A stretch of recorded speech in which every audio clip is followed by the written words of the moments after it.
ఈశ్వరో గురురాత్మేతి మూర్తిభేద విభాగినే వ్యోమవద్వ్యాప్తదేహాయ దక్షిణామూర్తయే నమః. తీర్త్వా మోహార్ణవం హత్వా రాగద్వేషాదిరాక్షసాన్ సీతా శాంతి సమాయుక్త ఆత్మా రామో విరాజతే. వసుదేవసుతం దేవం కంసచానూరమర్దనం దేవకీ పరమానందం కృష్ణం వందే జగద్గురుం. కృష్ణం వందే జగద్గురుం. ఆత్మస్వరూప బంధుగణ, మనం ఈరోజు ముఖ్యంగా కైవల్య ఉపనిషత్ నిన్ననే పూర్తయింది. ఇప్పుడు ఆ కైవల్య ఉపనిషత్తు యొక్క సారాంశం అంటే సార సంగ్రహంగా ఉపనిషత్తు యొక్క ముఖ్యాంశాలు ఏమిటి ఒకసారి చూద్దాం. అదేవిధంగా ఇప్పుడు ఏకాదశి వ్రతం అంటారు. సో ఏకాదశి వ్రతం అంటే ముఖ్యమైనటువంటి పారమార్థిక వాస్తవిక యథార్థమైనటువంటి తత్వం ఏమిటి, నిజానికి వాస్తవంగా మనం చేస్తున్నది ఏమిటి. ఇదే విధంగా ప్రతి ఒక్క విషయంలో కూడా వ్యావహారిక దృష్టి వేరేగా ఉంటుంది, పారమార్థిక తత్వ దృష్టి వేరేగా ఉంటుంది. అదే నిన్న మన మిత్రులు కూడా చాలా ప్రశ్నలు అడిగారు. దేవాలయాలలోనూ అభిషేకాల్లోనూ జరుగుతున్నట్టు ఇవన్నీ వ్యావహారిక దృష్టి, అది తత్వ దృష్టి కాదు. కాబట్టి ఇప్పుడు ఏకాదశి వ్రతం, అదేవిధంగా మనకి 29వ తేదీ గురు పౌర్ణమి వస్తుంది. అది చాలా గొప్ప రోజు. ఎందుకంటే అద్భుతమైనటువంటి ఆ గురు శిష్య పరంపర గురించి మనం తెలుసుకోవాలి. ఆ గురువు వలన మనకి ఏమి ప్రాప్తిస్తుంది, అమ్మా నాన్నల వలన ఏం ప్రాప్తిస్తుంది, మిగతా బంధుమిత్రుల వలన, సంతానం వలన, మనం చేసే యజ్ఞ యాగముల వలన ఏమి ప్రాప్తిస్తుంది, చివరికి గురువు ద్వారా ఏమి ప్రాప్తిస్తుంది, అసలు గురువు మనకి కలవడానికి తారసపడడానికి దాని వెనుక ఉన్నటువంటి శక్తి ఏమిటి, పుణ్యం ఏమిటి, మనం ఏం చేయాలి, ఈ విషయాల మీద గురు పౌర్ణమి యొక్క ప్రాముఖ్యత దానిపైన చూద్దాం. అయితే ఇప్పుడు ముందుగా కైవల్య ఉపనిషత్. ఓం భద్రం కర్ణేభిః శృణుయామ దేవాః భద్రం పశ్యేమాక్షభిర్యజత్రాః స్థిరైరంగైస్తుష్టువాగంసస్తనూభిః వ్యసేమ దేవహితం యదాయుః. స్వస్తి న ఇంద్రో వృద్ధశ్రవాః స్వస్తి నః పూషా విశ్వవేదాః స్వస్తి నస్తార్క్ష్యో అరిష్టనేమిః స్వస్తి నో బృహస్పతిర్దదాతు. ఓం శాంతి శాంతి శాంతి. మనం ఉపనిషత్తు ప్రారంభించక ముందే ఈ శాంతి మంత్రం చూసాము. భద్రం కర్ణేభిః శృణుయామ దేవాః అంటే మంచి మంగళకరమైనటువంటి ఆత్మతత్వం వినేందుకు మాత్రమే ఈ చెవులు అద్భుతంగా పనిచేయాలి, చూడ్డానికే నేత్రములు. అదేవిధంగా ఈ శరీర అవయవాలన్నీ, అంగములన్నీ కూడా దృఢంగా, ఆరోగ్యంగా, ఎంతో ఒక క్రమశిక్షణతో యుక్తంగా ఉండేటట్లు దేవతలకు మనము ప్రార్థన చేస్తున్నాం. ఏ దేవతలను ప్రార్థన చేస్తున్నాము? ఇంద్రుడు, వరుణుడు, అగ్ని, వాయువు అనేక దేవతలు ప్రార్థన చేస్తూ ముఖ్యంగా ఇంద్రుడు, ఎందుకంటే అత్యంత శక్తిశాలి అయినటువంటి ఆ ఇంద్రుడు మన భుజబలములలో కూడా ఉంటారు కాబట్టి మనకు దృఢమైనటువంటి వజ్రకాయమైనటువంటి శరీరం అనేది సహకరించాలి కాబట్టి ఇంద్రుడికి మనము ప్రార్థిస్తున్నాము. వృద్ధస్రవాహ అత్యంత పేరు ప్రఖ్యాతులైనటువంటి దేవతలకే రాజు అయినటువంటి ఇంద్రుడిని ప్రార్థిస్తున్నాం. అదేవిధంగా పూషన్ అంటే ఈ యొక్క పృథివీకి మిత్రుడిగా ఉన్నటువంటి ఆ యొక్క సూర్య భగవాన్. అంటే ఎందుకు? ఆయన వల్లనే కదా సకల సృష్టికి పుష్టి కలుగుతుంది. కాబట్టి ఆయన వల్లనే మన నేత్రములకు కూడా అధిష్టాన దేవతగా ఆదిత్య అంటారు. కాబట్టి సూర్యుడికి ప్రార్థిస్తున్నాము.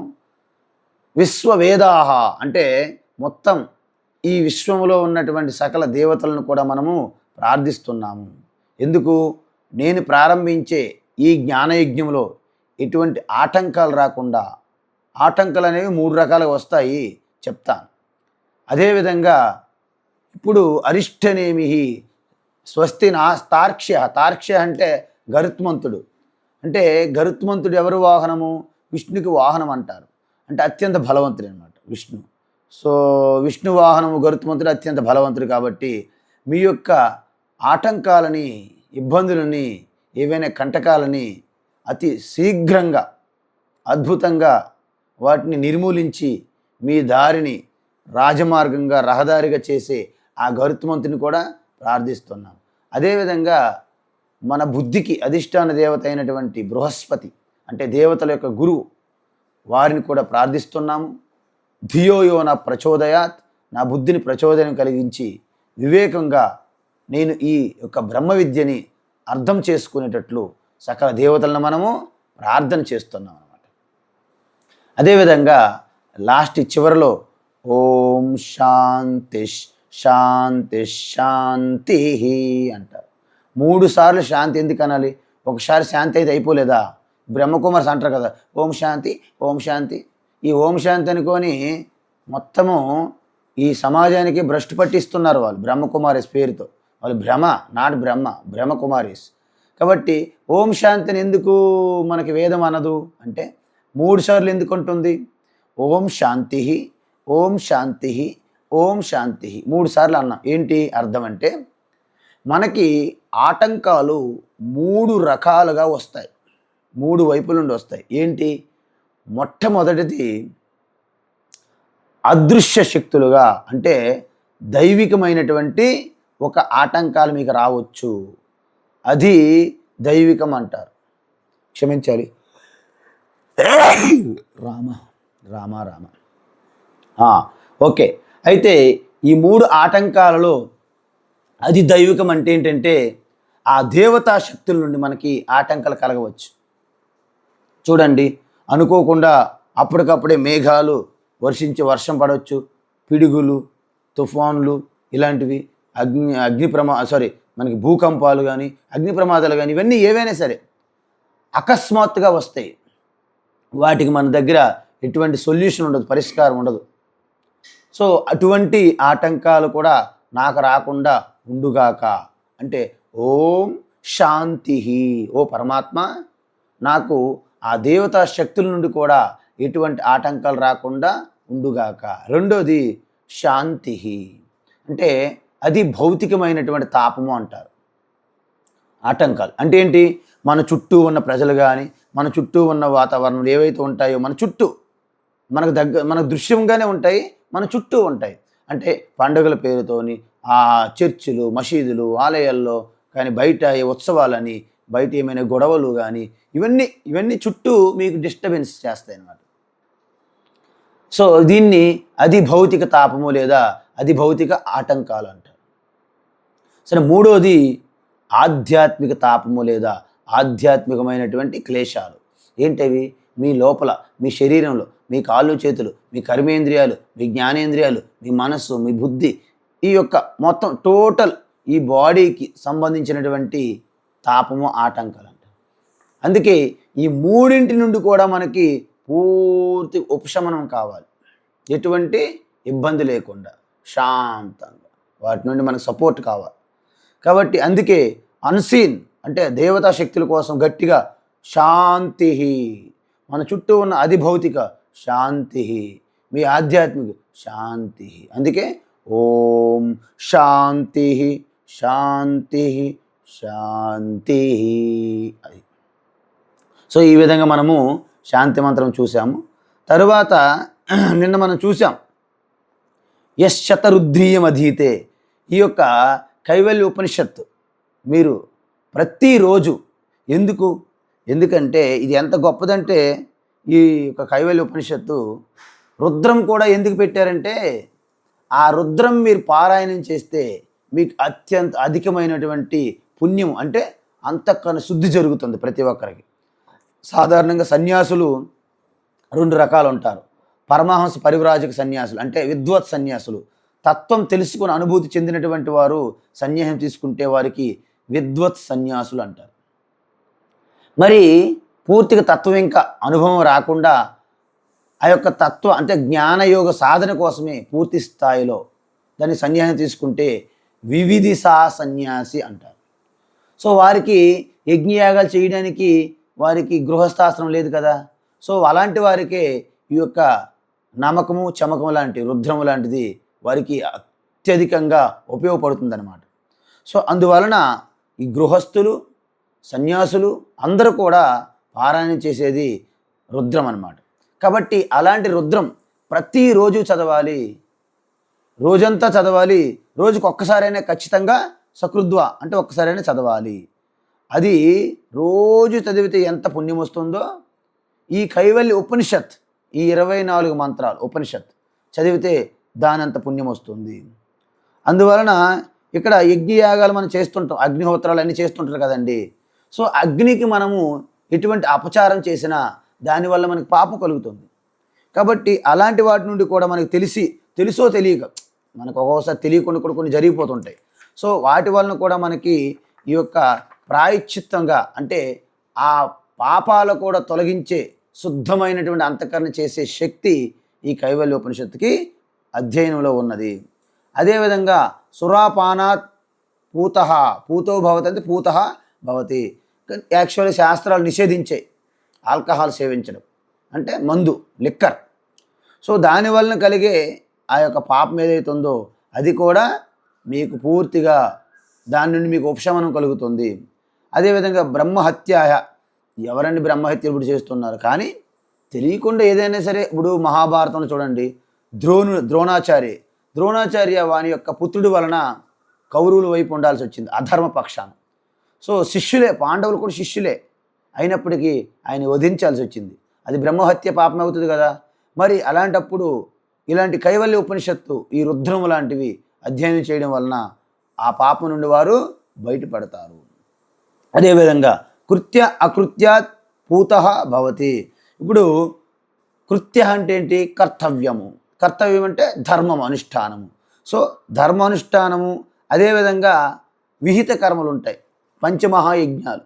ఆ పంచమహాయజ్ఞాలు మనం చెయ్యాలి గృహస్థులుగా ఉంటే. దానికి వారికి ఎంతో ధర్మం అనేది వస్తుంది. అదేవిధంగా అకృత్యాత్ అంటే కొన్ని నిషేధ కర్మలు ఉంటాయి, అవి చేయకూడదు. సో ముందే చెప్పాను, ఆల్కహాల్ సేవించకూడదు, తాగుతుంటే నిషేధ కర్మ. కలంజనం భక్షయేత్, పశుమాంసాలు ఇలాంటి మాంసాలు ఎక్కువ తినకూడదు, మాంసం తినకూడదు అన్నారనుకోండి.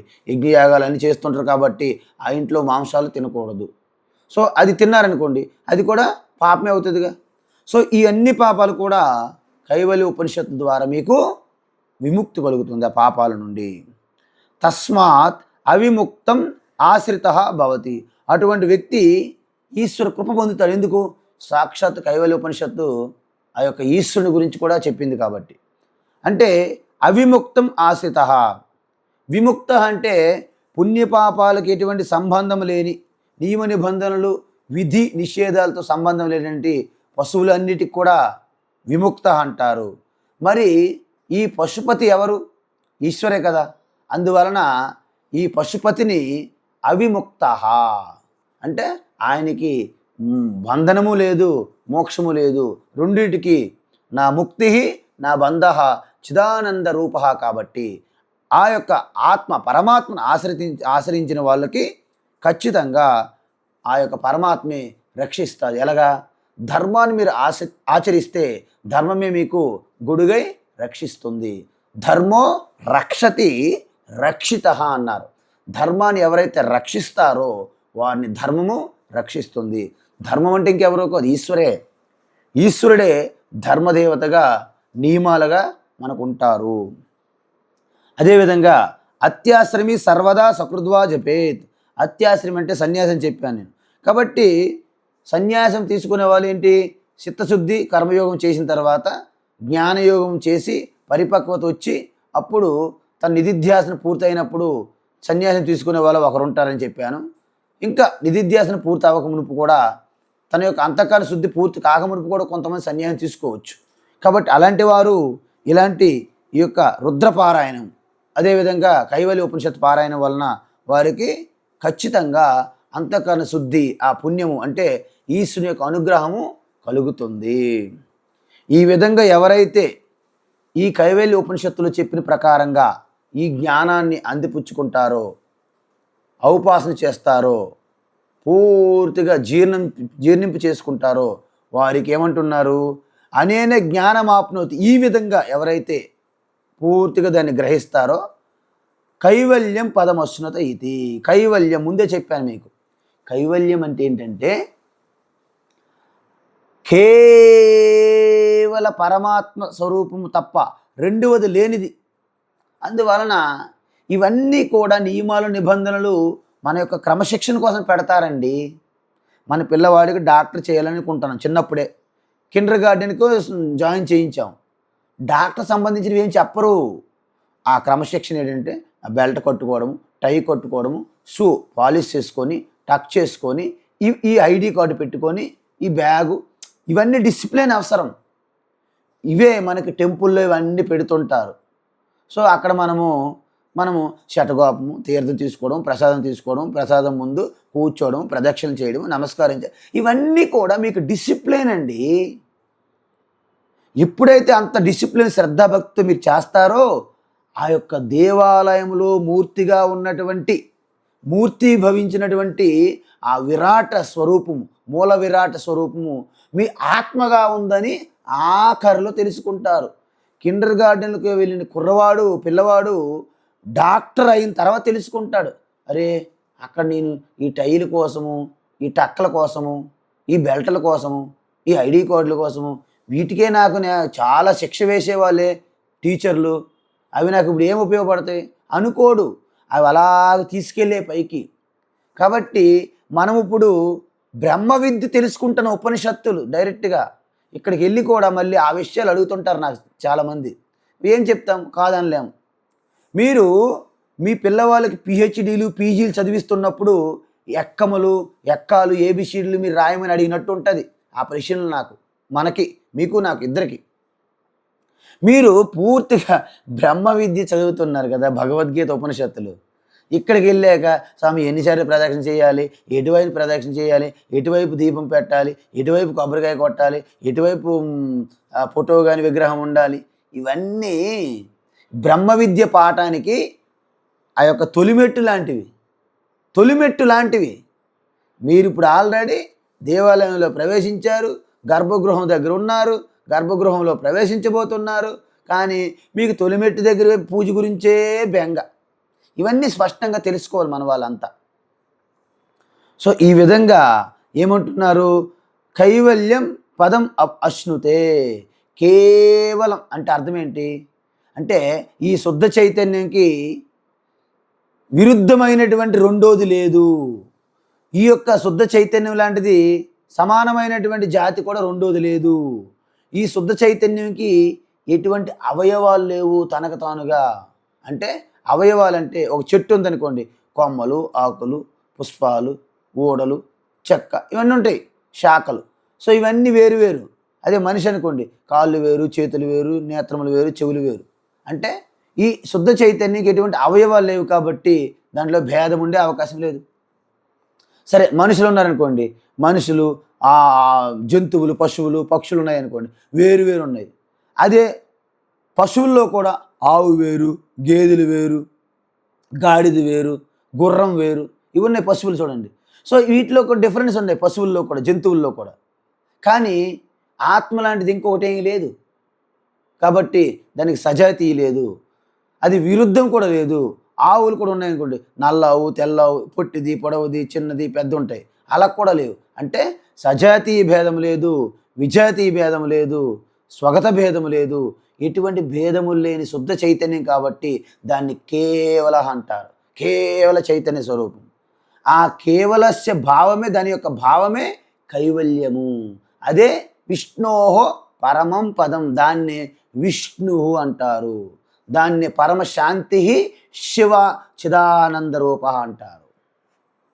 సో ఈ విధంగా అది నాకు అనుభూతికి వస్తే ఏమవుతుంది? సంసార ఆర్ణవ నాశనం. సంసారాన్ని సముద్రంతో పోలుస్తారు, సంసార సాగరం అంటారు కదా. జన్మ దుఃఖం జరా దుఃఖం జాయా దుఃఖం పునః పునః సంసార సాగరం దుఃఖం తస్మా జాగ్రత్త జాగ్రత్త అన్నారు. ఈ సంసారాన్ని సాగరంతో పోలుస్తారు కాబట్టి సంసార ఆర్ణవం సంసార సాగరం, నాశనం అంటే దీని నుండి మీరు బయటపడతారు అని అర్థం.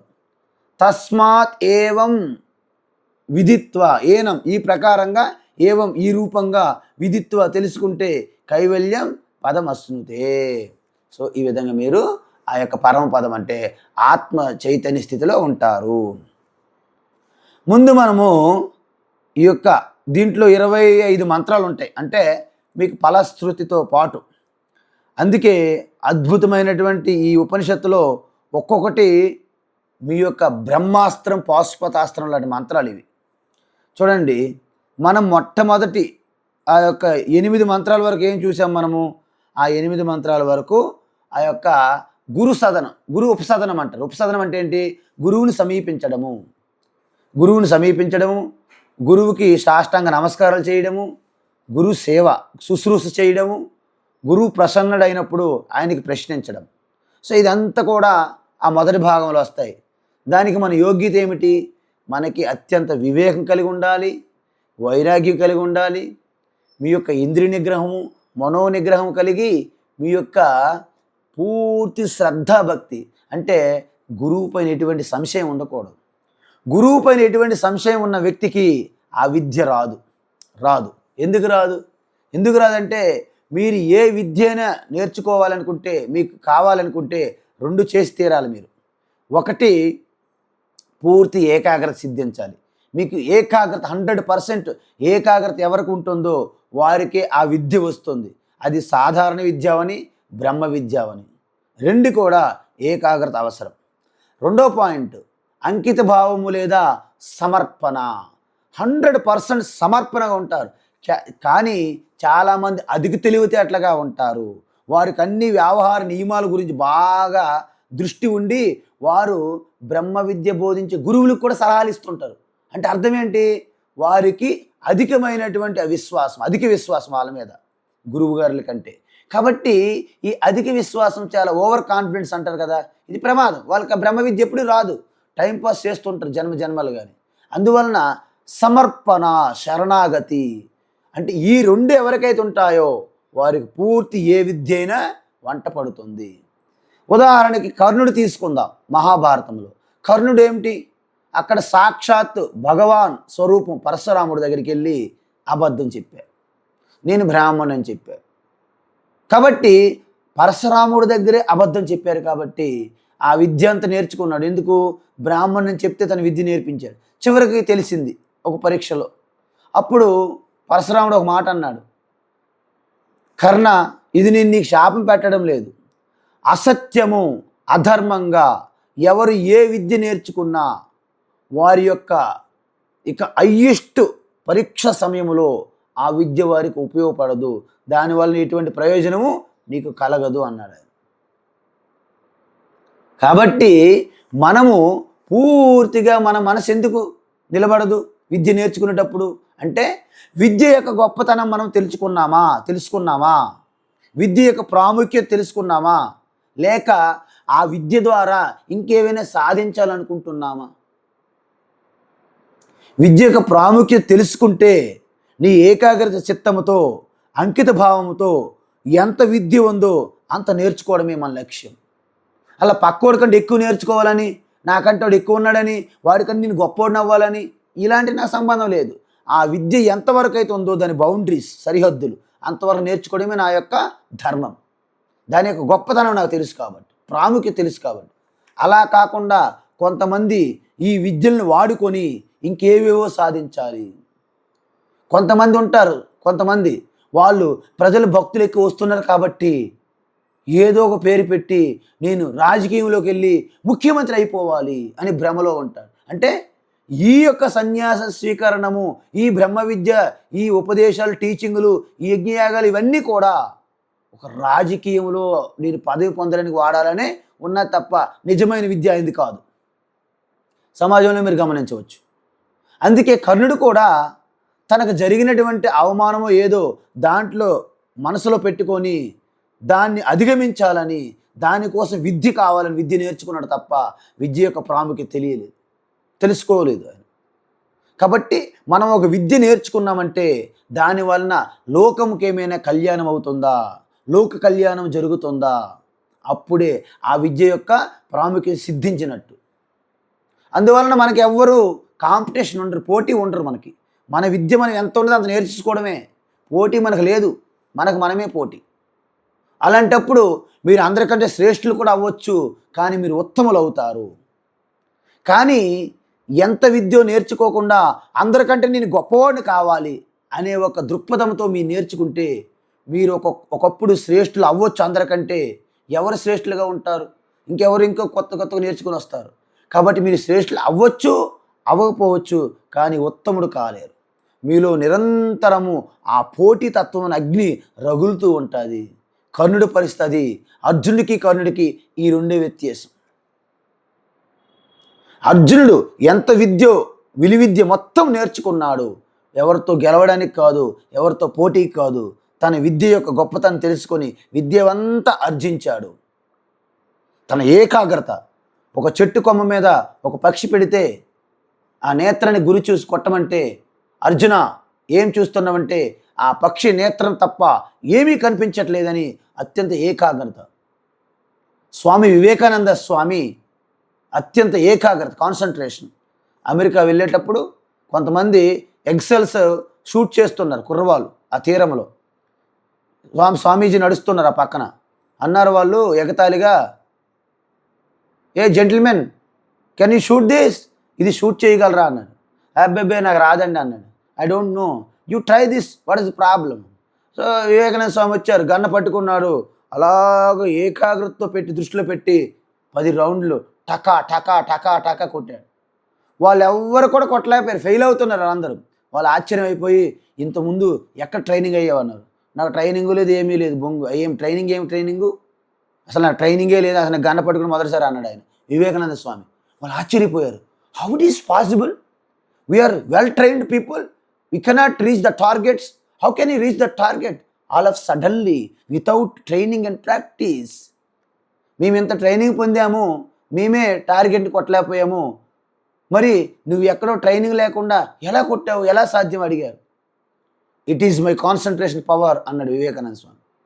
అందుకే encyclopaedia Britannica of encyclopaedia 7 volumes ఆయన కొన్ని గంటల పాటు ఆ బుక్ అంతా చూసి మొత్తము మీరు ఏది అడిగినా నేను చెప్తానని చెప్పాడు ఆయన వివేకానంద స్వామి. ఏంటో శక్తి, కాన్సన్ట్రేషన్.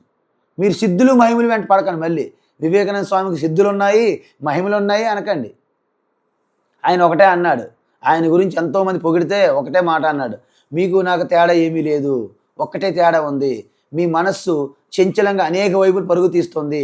నేను డబ్బు సంపాదించాలి, నేను పెద్ద ఇల్లు కట్టాలి, నేను పెద్ద కారు కొనుక్కోవాలి, నేను పిల్లలకి పెద్ద చదివించి ఉద్యోగాలు చేయించాలి, వాళ్ళకి పెళ్ళి, ఇలాంటిలన్నిటి వైపు మీ మనసు తిరుగుతుంది. మీరు ఒకే విషయం మీద మీ దృష్టి పెట్టలేరు, ఏకాగ్రత మీకు లేదు అని చెప్పాడు వివేకానంద స్వామి. కాబట్టి ఈ విధంగా మనకి ఏకాగ్రత కావాలి. ఏకాగ్రత ఉండి మీరు పూర్తిగా ఆ గురువుని గురువుగా చూడకూడదు, శరీరంతో చూడకూడదు. గురువులోనే పరబ్రహ్మ, గురువులోనే పరమ విష్ణు, గురువులోనే పరమేశ్వర మీరు దర్శించినప్పుడే అటువంటి సంశయం లేని గురువు దగ్గరే మీకు విద్య సిద్ధిస్తుంది. లేకపోతే గురువు కోసం చుట్టూ తిరుగుతూ గురువు ఆంతరంగికులుగా, గురువుతో అత్యంత పరిచయంగా కొన్ని సంవత్సరాల పాటు గురువుతో పరిచయం ఉంటుంది, అత్యంత దగ్గర ఉంటారు కాబట్టి ఉంటాయి. కానీ వాళ్ళు పొందేది ఏమి ఉండదు, జీరో. ఆ గురువు ఇచ్చిన డబ్బులు, గురువు ఇచ్చినటువంటి ఏమైనా రికమెండేషన్స్, గురువు ఇచ్చినటువంటి ప్రసాదాలు, గో గోసేవలు, ఆశ్రమ సేవలు ఇవి మిగులుతాయి తప్ప వాళ్ళకి ఏమీ మిగలవు గురువు గారి దగ్గర నుంచి. గురువు ఆత్మస్వరూపంగా, పరమాత్మ స్వరూపంగా గురు బ్రహ్మ, గురు విష్ణు, గురుదేవో మహేశ్వర, గురు సాక్షాత్ పరం బ్రహ్మ తస్మై, అటువంటి గురువుని నమస్కరిస్తున్నాను. అందుకే యథా దేవే పరాభక్తి, అంటే ఆ దేవతల యొక్క ఈశ్వరుడు యందు పరంభక్తి ఏదైతే కలిగి ఉన్నావో అదే పరంభక్తి గురువు మీద కలిగి ఉండాలని శ్వేతాశ్వతర ఉపనిషత్ చెప్పింది. అందువలన గురువు అంటే శబ్దం యొక్క అర్థం కూడా అదే. గుకారం అంటే మన ఆత్మజ్ఞానం తెలియకుండా కప్పేసి ఆవరణాన్ని గుకారంతో అంటారు. గుకారంతో అంధకారము, దాన్ని నాశనం చేసి బ్రహ్మజ్ఞానము అంటే ఆ యొక్క మేఘాలు కప్పి ఉన్నటువంటి సూర్యుడికి ఆ మేఘాలు పోయిన తర్వాత సూర్యుడు ఎలా ప్రకాశిస్తాడో ఈ అంధకారం పోయినప్పుడు ఆత్మజ్యోతి, చైతన్య జ్యోతి ప్రకాశిస్తుంది. రుకారం దాన్ని నాశనం చేసేది. శాస్త్రము గురువు, ఆచార్య అని అంటారు. తన యొక్క శాస్త్రజ్ఞానం అంతా తను ఔపాసన పట్టి దాంట్లో జీవిస్తూ అది తను ఉద్ధరింపబడిన తర్వాత ఇతరులకు ఉద్ధరించడానికి ఏదైతే ఉపదేశిస్తారో వారిని ఆచార్యులు అంటారు, శంకరాచార్యులు అంటారు. అదేవిధంగా దేశిక అంటారు. దేశిక అంటే ఏంటి? దిశ. మీరు తప్పారు, ఏ దిశలో వెళ్ళాలో మీకు తెలియదు, సరైన దిశ మీకు చూపెట్టేవాడే దేశిక. శంకర దేశికమే మమ శరణం, భవ శంకర దేశికమే శరణం అంటారు తోటకాష్టకంలో. సో ఈ విధంగా ఎవరికైతే అలాంటి గురువు దొరుకుతారో అనన్య ప్రోక్తే గతి అవగతి అత్ర నాస్తి. అలాంటి గురువు ఎవరికైతే దొరుకుతారో పూర్తి ఏకాగ్రతతో, సమర్పణ, అంకిత భావంతో ఆ శిష్యుడు ఎప్పుడైతే గురువుకి ఉంటాడో ఆ గురువుకి ఆత్మజ్ఞానం పొందకపోవడం అనేది అసాధ్యమాట. అంటే సునాయాసంగా పొందుతాడని అర్థం ఆత్మజ్ఞానం అనుభూతి. కాబట్టి మన యోగ్యత ముందు సిద్ధించుకోవాలి. అలా కాకుండా నిరంతరం జీవితాంతం గురువు పరీక్షిస్తూ ఉంటాం. ఈ గురువు ఏం చేస్తున్నాడు, ఈ గురువు ఎలా భోజనం చేస్తున్నాడు, ఎక్కడ పడుకుంటాడు, ఎప్పుడు లేస్తాడు, ఎక్కడికి వెళ్తాడు, ఈ గురువు మీదే దృష్టి తప్ప మన యోగ్యత మీద ఎప్పుడూ దృష్టి ఉండదు. అందుకే చూడండి, ఈ సమాజం అంతా కూడా భ్రష్టు పట్టింది. హిందువుల పేరు మీదే భారతదేశంలో హిందువులు ఉన్నారని చెప్పి హిందువులు భ్రష్టు పట్టించారు దేశాన్ని, ధర్మాన్ని. ఎందుకు? అనేక పురాణాలు, కథలు పట్టుకొని అవే నిజమని ప్రచారం చేసుకొని వాటికి సమాధానాలు చెప్పలా కింద మీద తలమోకలై పడి ఉన్నారు. భగవద్గీత ఉపనిషత్తుల దగ్గరికి ఎవరు రావట్లేదు. వచ్చిన దాంట్లో కూడా స్వార్థం, స్వలాభం, స్వప్రయోజనాల కోసం వస్తున్నారు. ఏ రోజైతే ఈ భారతదేశము ఈ పురాణ కథలు విడిచిపెట్టి భగవద్గీతను పట్టుకుంటారో అందరూ, ఎందుకంటే భగవద్గీతలు మీకు కథలు ఉండవు, అందువలన కథలు లేవు కూడా భగవద్గీత పట్టుకోవట్లేదు. కథలు, ఈ రకరకాల కథలు, ఈ యొక్క పురాణ కథలు, ఈ దేవాలయాలు పెరిగిపోయి, దేవాలయం ఒకప్పుడు తక్కువ ఉండేది, ధర్మం ఉండేది. ఇప్పుడు దేవాలయాలు పెరిగాయి, ధర్మం ఏం పెరిగింది చెప్పండి? స్వార్థపరులే ఉన్నారు అందరూ. బయటికి మొత్తం ముసుగులు వేసుకొని తిరుగుతున్నారు అందరూ. చాలామంది ఇప్పుడు ప్రతి ఒక్కరు ఈవెన్ పోలీసు కాల్పు ఉద్యమాల్లో కూడాను ఈ రుద్రాక్షలు, తులసిమాలు వేసుకొని ఆ ఉద్యమాల్లో దిగుతున్నారు. ఎందుకు? ముసుగులు వేసుకొని. చాలామంది హిందూ సాధువులు, బాబాలు, మహాత్ముల రూపం ముసుగులు వేసుకొని ఉగ్రవాద కార్యక్రమం చేస్తున్నారు, నక్సలైట్లకు సహకరిస్తున్నారు. ఈ మధ్య మీరు చూస్తున్నారు, డిబేట్లలో కూడా కనిపిస్తున్నారు అక్కడక్కడ. దీని అర్థం ఏంటి? అంత కపటిలు, మిథ్యాచారులు అయిపోయారనమాట. అందుకే భగవద్గీత వాళ్ళకి ఇలాంటి అవకాశం ఇవ్వదు కాబట్టి భగవద్గీత పట్టుకోరు. భగవద్గీత నేర్చుకోండి. మీ పిల్లలు అంటే భగవద్గీతకు వయసు లేదు, జెండర్ లేదు, ఆడవాళ్ళు మగవాళ్ళు అని లేదు, భాష లేదు, ప్రాంతం లేదు, కులము లేదు, వర్ణము లేదు, చిన్న పెద్దవాళ్ళు, ధనవంతులు, పేదవాళ్ళు ఏమీ లేదు. యావత్ సృష్టికే మార్గదర్శిని భగవద్గీత, ఉపనిషత్తులు. భగవద్గీత అంటే ఉపనిషత్తుల సారమే, మళ్ళీ మర్చిపోకండి. సో ఈ విధంగా అదీహి భగవాన్ అని చెప్పాము. ఇవన్నీ మనం చూసాం. తర్వాత తనకు మోక్షం కావాలని తెలుసు, మోక్షానికి ఆత్మజ్ఞానం వల్లే కలుగుతుందని కూడా తెలియాలి. చాలామందికి మోక్షం కావాలంటారు, కానీ జ్ఞానం ఎందుకు, నేనేం చేయాలి చెప్పండి స్వామి అంటారు. చేసేది కాదు. అదేవిధంగా జ్ఞాన శాస్త్రం వల్లనే మీకు ఆ యొక్క అజ్ఞానం పోయి మోక్షం వస్తుంది. శాస్త్ర విచారణ అంటే గురువు దగ్గర పూర్తి సమయం, దీర్ఘ సమయము శ్రవణము, మననం చెయ్యాలి. ఆ నిధిధ్యాసన ద్వారా మీకు ఇక మీ అమృతత్వం, మీ ఆత్మస్వరూపతత్వము ప్రకాశమవుతుంది. ఇది శ్రద్ధ భక్తి ధ్యానము అంటే శ్రవణము మననము నిధిధ్యాసనం ద్వారా చెయ్యాలి. అదేవిధంగా నా కర్మన మీరు ఎన్ని యజ్ఞయాగాలు ఈవెన్ రాజస యాగము అశ్వమేధ యాగాలు చేసినా మోక్షం రాదు, పుణ్యం వస్తుంది, అవసరమైతే ఇంద్ర పదవి వస్తుంది మీకు, కానీ మోక్షం రాదు. అందుకే నా కర్మల వలన రాదు, నా ప్రజయ అంటే సంతానం వలన జనం వలన ప్రజల వలన రాదు, మరి ఏమి ధనం వలన వస్తుందా, ధనం వలన రాదు, అన్ని త్యాగం వల్లనే వస్తుంది. అమృతత్వ ఆనసుహు. సో ఈ విధంగా అనన్య చింతయంతోమ ఏ జన పర్యుపాసతే తేషాం నిత్యాభియుక్తానాం యోగక్షేమం వహామ్యహం సర్వధర్మాన్ పరిత్యజ్య మామేకం శరణం వ్రజ అని గీతలో చెప్పారు. సో ఈ విధంగా పూర్తిగా వైరాగ్యము, ఈ ఇంద్రియ నిగ్రహం, మనోనిగ్రహం ఇవి కలిగి ఉండి జిజ్ఞాస కలిగి ఉండి ఆ జ్ఞానయోగం చేసిన వారే అమృతత్వాన్ని పొందుతారు. సో 5 నుండి 11వ మంత్రం వరకు మీకు ధ్యానం గురించి చెప్పారు. ఏంటి? ఏకరూప ధ్యానము, విశ్వరూప ధ్యానము, ఆత్మ ధ్యానము గురించి చెప్పాం. సో ఈ విధంగా ఏకరూప ధ్యానము చేస్తే ఏకాగ్రత, అనేక రూప ధ్యానం చేస్తే చిత్త విశాలత, అరూప ధ్యానం అంటే జ్ఞానయోగము అంటే శ్రవణము మననము నిధిధ్యాసనం అని చెప్పాం. అప్పుడు ఎలా ఉండాలి, దానికి ఎలాంటి ప్రదేశం ఎంచుకోవాలి, ఏ సమయము, ఇవన్నీ మనం చూసాం. శుభ్రంగా ఉండాలి, అత్యంత బాహ్య శౌచము, అంతర్ శౌచము, ఎటువంటి ప్రాతకాలం బ్రహ్మముహూర్తం ఎంచుకోవాలి, ఎటువంటి డిస్టర్బెన్స్ లేకుండా. శరీరం అనేది ఆరోగ్యంగా ఉండాలి, మీ యొక్క శరీరము, మీ యొక్క మెడ, శిరస్సు ఒకే లైన్లో ఉండాలి.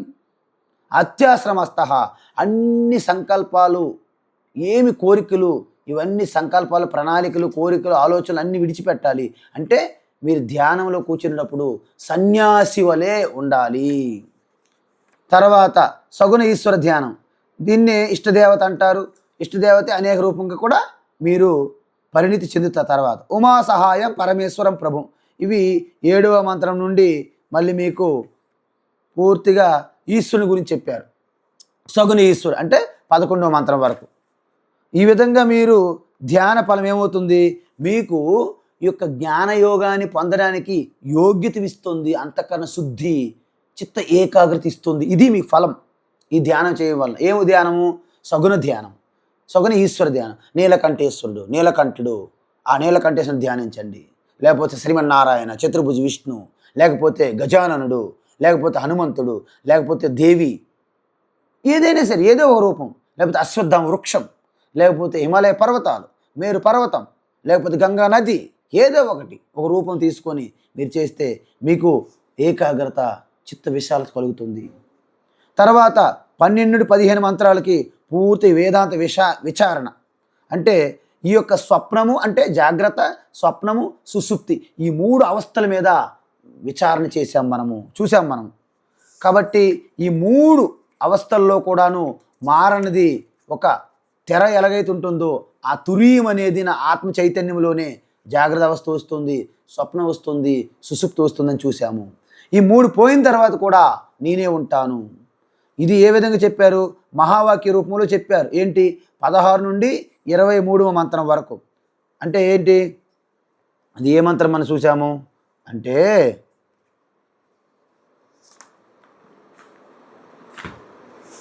ఇది అద్భుతమైనటువంటి మంత్రం అండి. మీకు ఇప్పుడు ఈ మంత్రం ఒకటి మీరు గుర్తుపెట్టుకోవాలి ఎలాగైనా సరే. ఓకే, ఇది ఏ మంత్రము? మనకి తత్వమసి లాంటి మహావాక్యం చెప్పారు ఇక్కడ. 16వ మంత్రం చూడండి మీరు, ఉపనిషత్తు ఎప్పుడైనా ఉంటే. ఏంటి? యత్పరం బ్రహ్మ సర్వాత్మ విశ్వస్యాయతనం మగతు సూక్ష్మతరం నిత్యం తత్వమేవ తత్. అంటే మీరు ఆ స్వరూపమై ఉన్నారు, ఆ యొక్క పరమాత్మ స్వరూపం మీరు అయి ఉన్నారు. మీ యొక్క స్వరూపమే పరమాత్మ అయి ఉన్నది. త్వమేవ తత్. అదేవిధంగా మయ్యేవ సకలం జాతం మయి సర్వం ప్రతిష్ఠితం మయి సర్వం లయం జాతి తద్బ్రహ్మాద్వయమస్మ్యహం. ఈ విధంగా ఈ యొక్క మహావాక్య ఉపదేశం చెప్పి ఫలశ్రుతి కూడా చూశాము. హరిహి ఓ తత్సత్. ఇప్పుడు మనకి కైవల్య ఉపనిషత్తు యొక్క సారాంశం చూసాము.